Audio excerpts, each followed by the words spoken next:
like eat some candy. Nigga, this shit ain't healthy. Nigga, hold your text on. That motherfucking chapter, man. We got that chapter over another video. I posted earlier what y'all want me to hold on. What y'all want me to what's your name? What y'all what y'all want me to have a like y'all know how I had Mr. Baller Sunday? I was gonna do that chapter too, cause I fuck with that chapter too.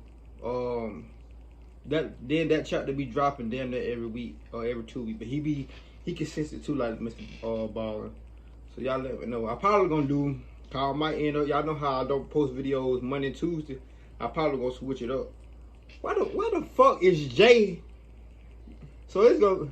I mean Jimmy. Why the fuck is Jimmy? Why the fuck Jimmy just goddamn help Judgment Day? Anyway, I watched wrestling too. Yeah, I'm happy as fuck that The Rock just came back. I ain't gonna even lie. But yeah, I'm gonna making that chapter today too also as well. So you feel me? I'm finna go ahead and get the video started. I know I've been talking too goddamn long. How y'all Friday going? Clinton, Missouri.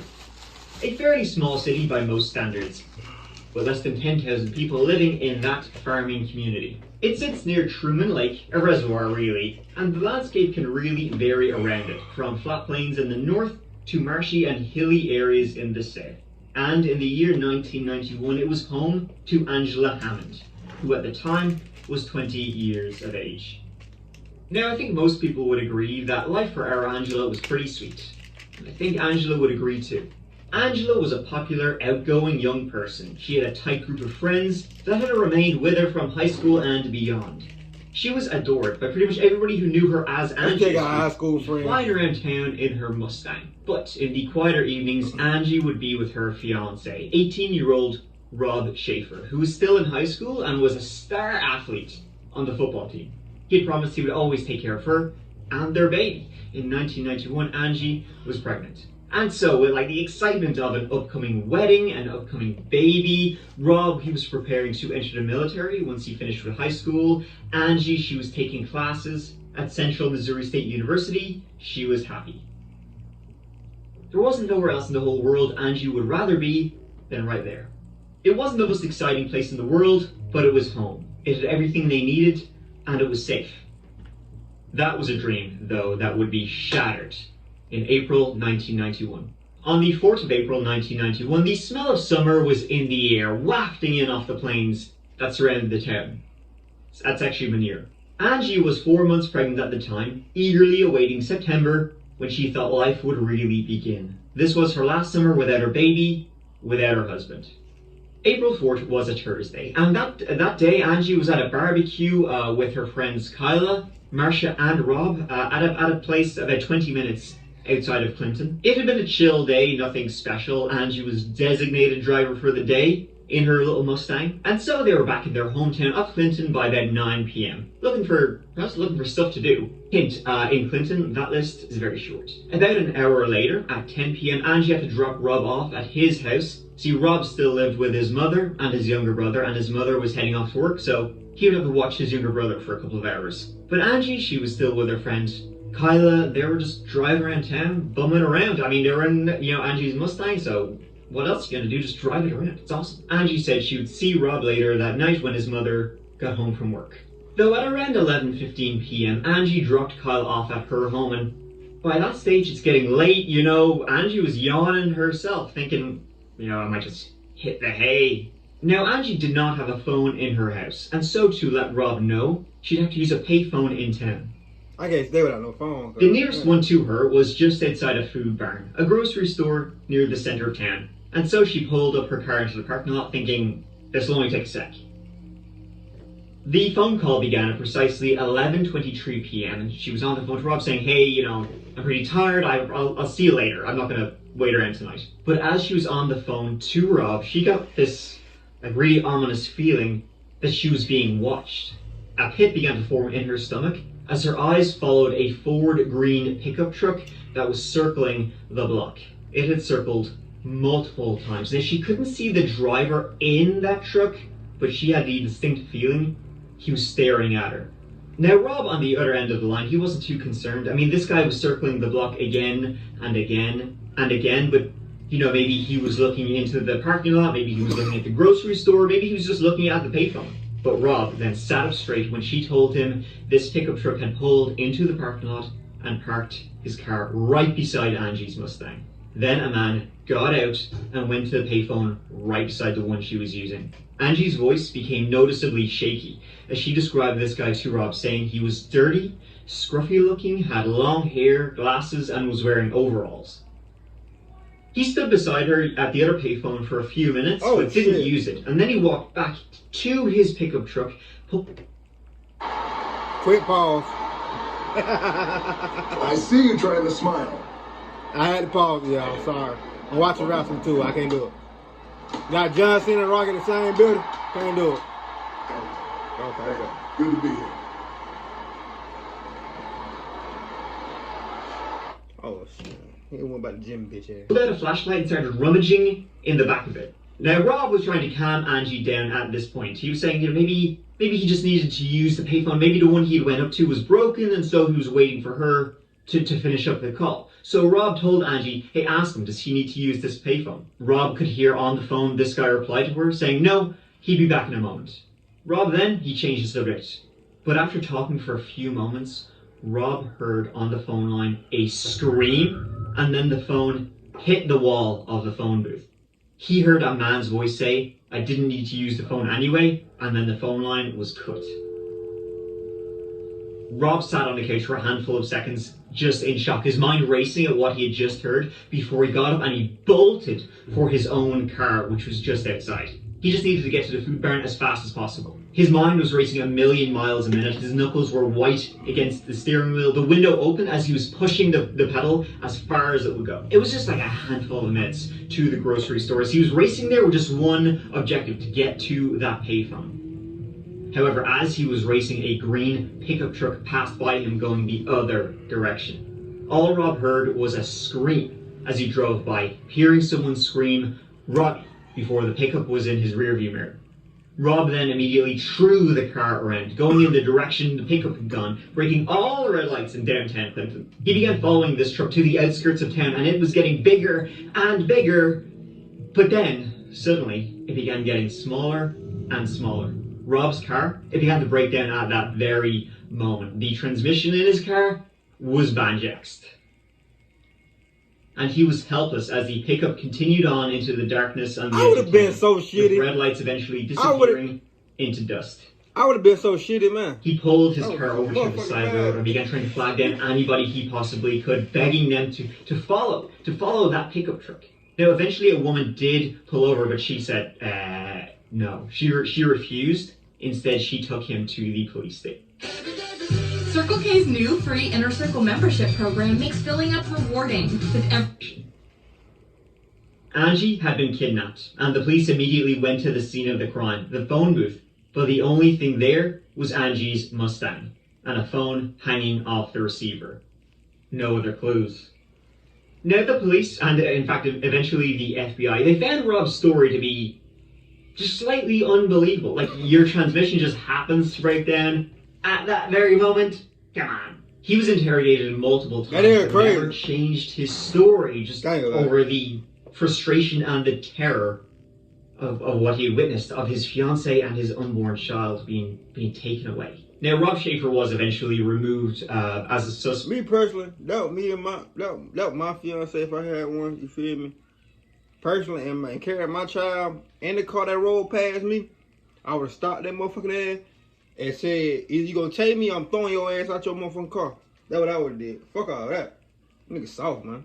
The transmission in his car was already faulty, and then going at high speed and throwing it into reverse when he tried to flip around to chase the pickup.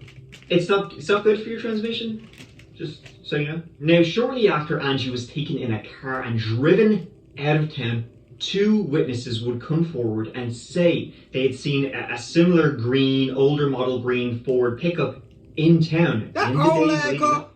They were able to give police a pretty accurate description. A 2-tone green pickup, late 60s, early 70s, with a decal at the back of a what fish kind of car he had? coming out of water. Fuck that. What kind of car he had? Investigators immediately tracked down, all the pickups in the state that matched this description, but got nowhere. They searched, from the plains of northern Missouri to the foothills of the Ozarks in the south, and they got nowhere. They couldn't find any leads as to where Angie was or who had taken her. Rewards of up to $10,000 were offered. Tips came in, but none solid enough. Alongside Rob Schaefer, Angela's ex-boyfriend, Bill Barker, was also questioned. There had been rumors going around that he was actually the father of Angela's baby, but that was never really substantiated. In fact, those kind of rumors only came out after Angela was taken, as in, ooh, maybe it was this. People pulling shit out of their ass. And he, like Rob, was quickly excluded from the investigation. Another theory was known psychopath and all-round piece of shite, Kenneth McDuff. He was a serial killer active from the mid-60s to the early 90s, and he was known to be in Missouri at the time. He was also very well known for kidnapping, exactly what happened to Angela. Or how about Tommy Lynn Sells, another all-star serial killer? There's an entire episode of the That Chapter podcast about him. He too was in Missouri at the time and had a penchant for kidnapping and murdering women. Neither, however, were ever really seriously linked, and both have since met their maker. A man called in St. in western Manitoba in Canada, he was 100% sure he had seen her, but the police are following up with that, putting the posters and flyers in that part of the province, revealed nothing. The police continued to request help from the public. Sure, they had jack shit to really go off of, or even if she was still alive. It had been an extremely terrifying incident, like the stuff of urban legends, and there was no clues left to go off of. They asked the public to check barns, abandoned houses, in case she was being held somewhere, but nothing came out. It was on April 19th, about 2 weeks after she had been taken, that the search started to die down. They didn't even know where to begin, and there was no end in sight. Police, though, continuing their investigation, began to theorize links to other cases in the area. This hadn't been the only kidnapping near a convenience store in western Missouri, and even that year. Damn. 4 years before Angela was kidnapped in Crystal City, Missouri, about 4 hours away, 18-year-old Diana Braungart was working as a cashier at a convenience store. She was seen leaving her job on the night of March 11th, 1987, saying she was going home to study for a high school exam she had the next day. However, she never made it to her car. She just vanished. When people went looking for her car was exactly where she had parked it in the parking lot, and there was no sign of her at home. The last witnesses to see her, they said they saw Diana in the car park talking to a man, some unidentified man, and then she was never seen again. A sketch was made of that possible suspect, and when co-workers were shown this image, they said that had been her last customer before her shift ended. Then, on January 19th, 1991, 4 months before Angela was taken, in Max Creek, Camden County, which is about an hour 15 due east of Clinton, 42-year-old Trudy Darby was closing up the convenience store she worked at around 10 p.m. As she was closing up, she just glanced outside the window and she saw 2 men loitering near the store. She was getting a bad feeling about these 2 guys, so she called up her adult son to ask if he could come over to the store and help her close up and then maybe walk her to her car. He said he would be right over. He grabbed his keys, he hopped in his car, and he drove over to Trudy's store, which was only a handful of minutes away. He wanted to make sure his mom was safe. But when he arrived, it was eerily quiet. There was no one outside, and the door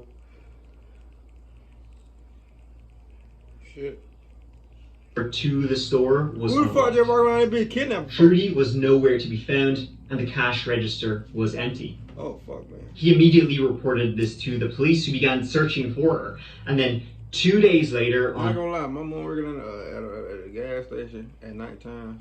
I'm out that bitch. I might well get a job out there with her. I'm gonna be out there. Down short at nighttime. a lonely gravel road about 20 minutes from that store, blood and hair were found. The police arrived and began searching in that area, and then in a river nearby, they found the naked body of Trudy. She had been shot twice in the back of the head. What the fuck? Execution style? 1 month later, on the 27th of February 1991, in the town of Nevada, Missouri, which is about an hour southwest of Clinton, 20-year-old Cheryl Ann Kennedy was, much like Trudy, closing up her convenience store for the night just after 10 p.m. She never called anyone, but she also never made it home. Her car was still sitting outside the store when the morning shift arrived. Now, the janitor who had been there that night with her, he had left just a couple of minutes before Cheryl was due to close up, and he said when he was leaving, there was an unknown man still in the store. And then later on, two separate people who just happened to be nearby at around 10:15 p.m. said they had heard screaming that night. Cheryl Ann Kennedy has never been found. And of course, I gotta mention the infamous Springfield tree case. I covered that actually a while back. That's when Suzanne, Susie Streeter, Susie's best friend, Stacy McCall, and Susie's mother, Sherry Levitt, all three of them disappeared from Sherry Levitt's home in Springfield, Missouri. Once again, not far from Clinton. And this was in June 1992, over a year after Angela was taken. Susie and Stacy had been celebrating their high school graduation, and Stacy was spending the night in Susie's home. The next morning, the house was found unlocked, with no sign of the three women who had been inside.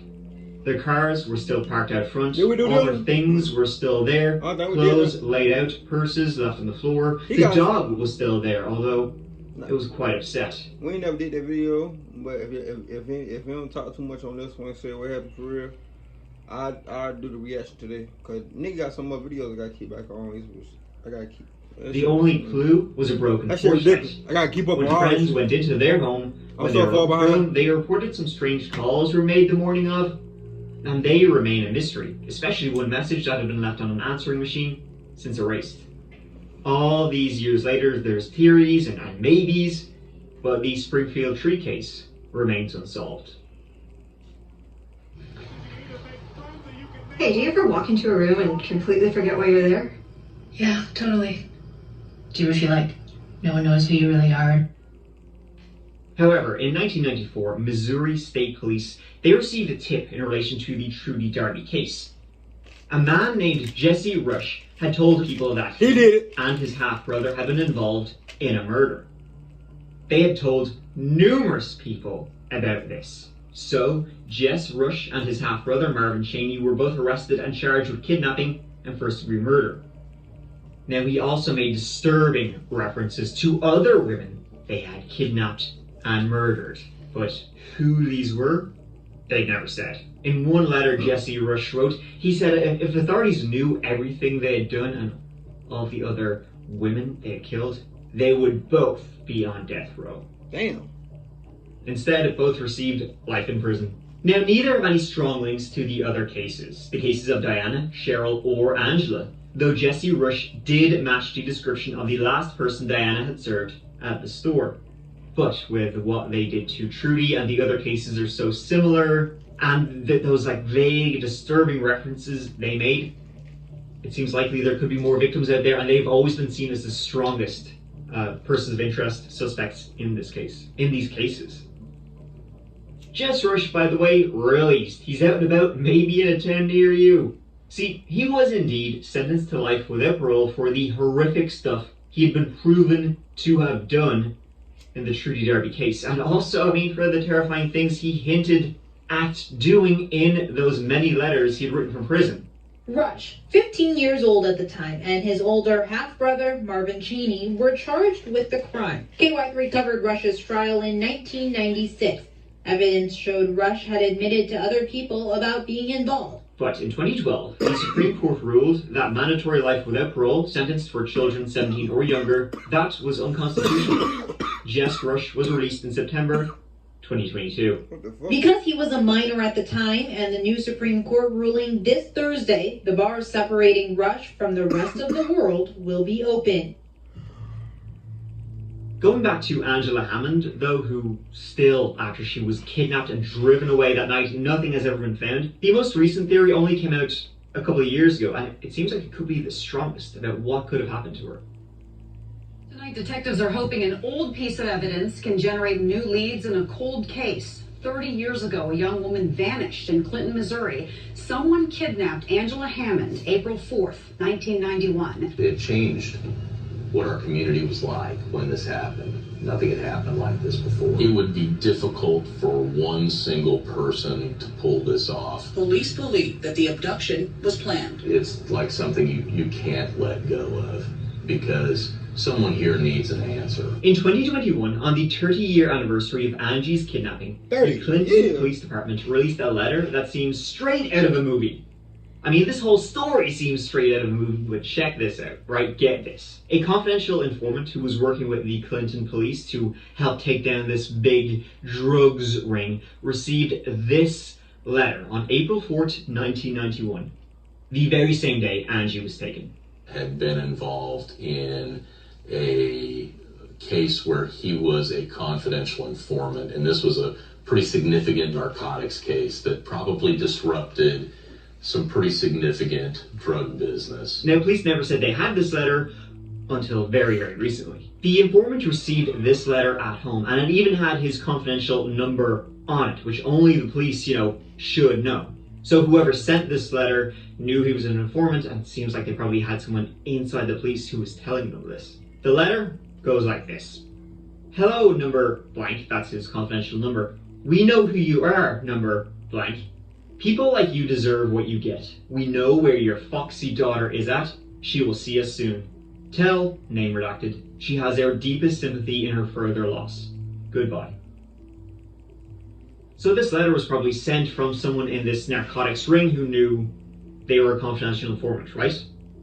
Well, it just so happens, as he said in the letter, the confidential informant had a daughter. The daughter was named Angela. I might go to... The police believe this kidnapper got the wrong woman. And so ends the story of Angela Hammond. She is still missing to this very day. This is what she would look like today if she's still alive. That we may never know.